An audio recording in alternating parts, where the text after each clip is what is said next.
You are driving down the highway. You are doing the speed limit. You are following the rules. Suddenly, a car flies past you, weaving in and out of traffic, cutting you off, and almost causing an accident.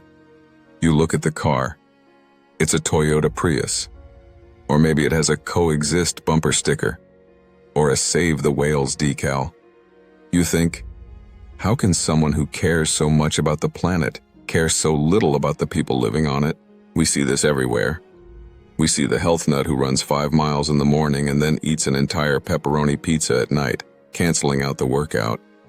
We see the politician who preaches about family values getting caught in a hotel room with someone who is definitely not their spouse.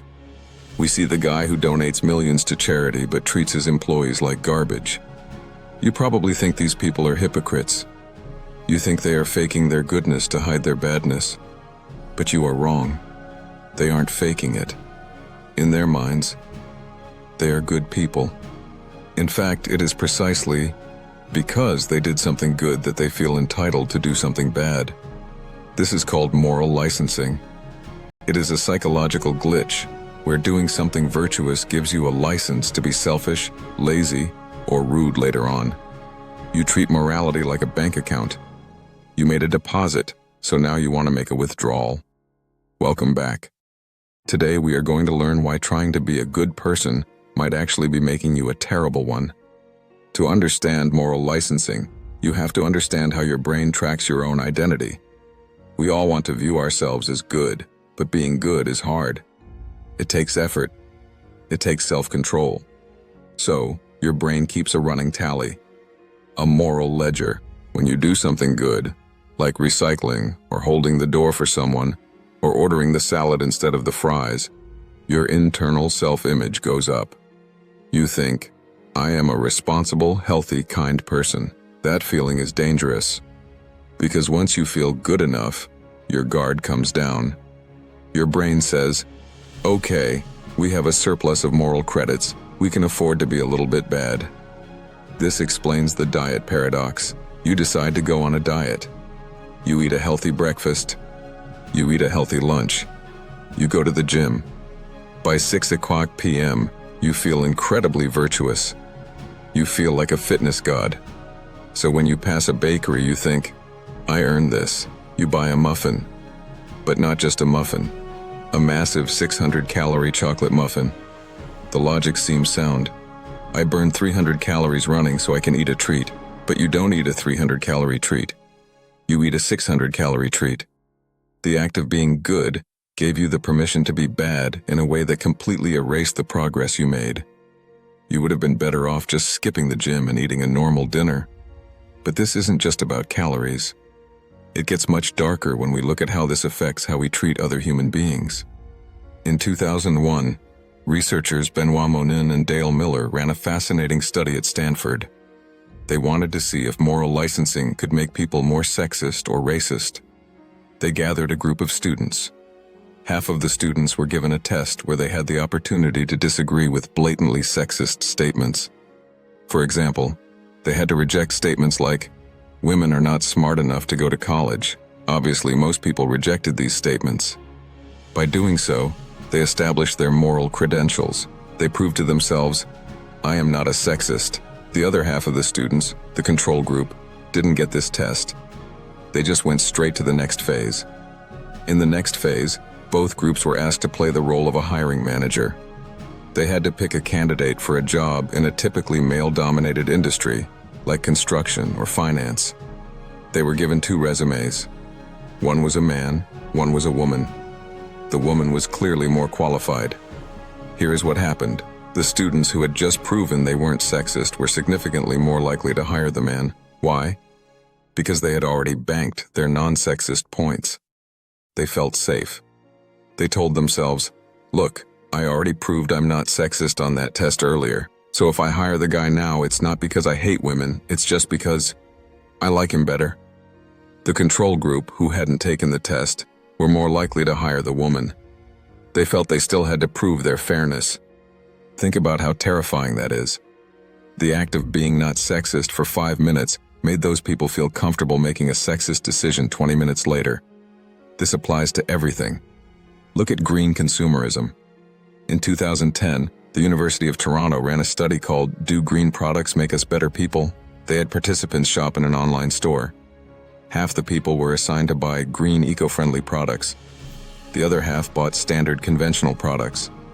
After the shopping was done, the participants played a game where they could cheat to win money. The result? The people who bought the conventional products cheated a normal amount.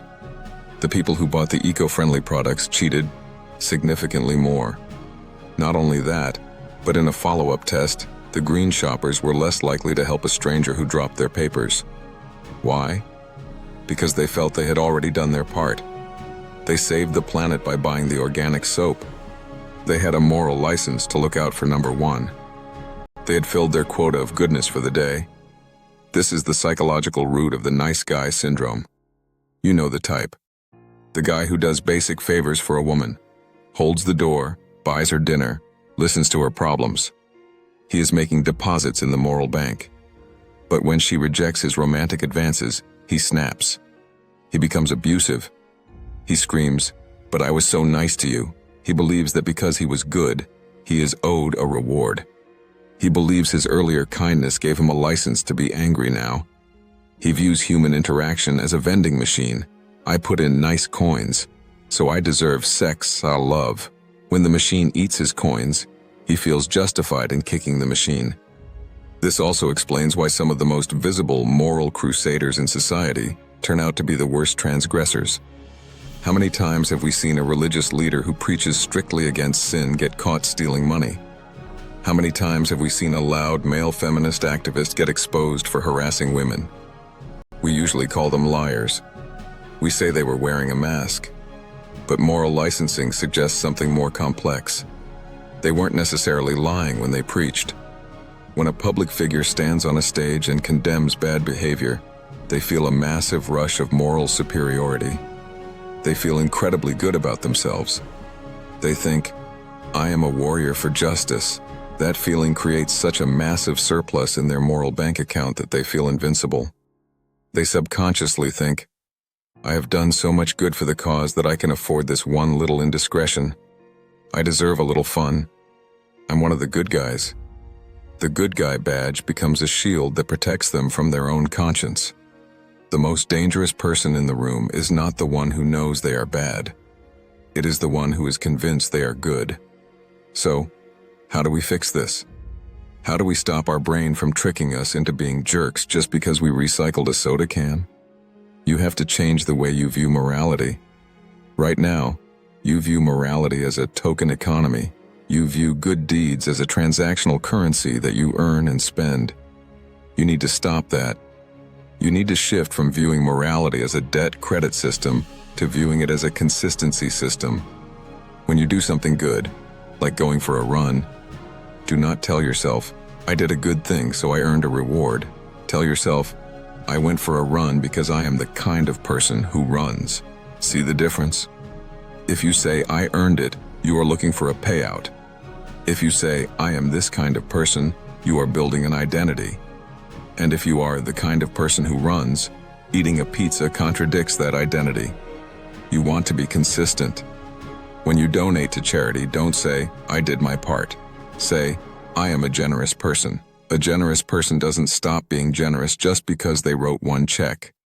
You have to remove the finish line from your morality. There is no point where you are good enough to stop trying. If you catch yourself saying the words, "I deserve this because I did X," stop. That is the licensing trap. That is your brain trying to cash a check. The truth is, being a good person isn't a destination. It's a constant struggle. You don't get a day off just because you were nice yesterday. The moment you think you have completed being good is the moment you start being bad. So, watch out for that feeling of satisfaction. Be suspicious of your own self-righteousness. The next time you do something noble, don't pat yourself on the back. Just keep your head down and keep going. Because the moral bank account is a scam, and the only person you are robbing is yourself.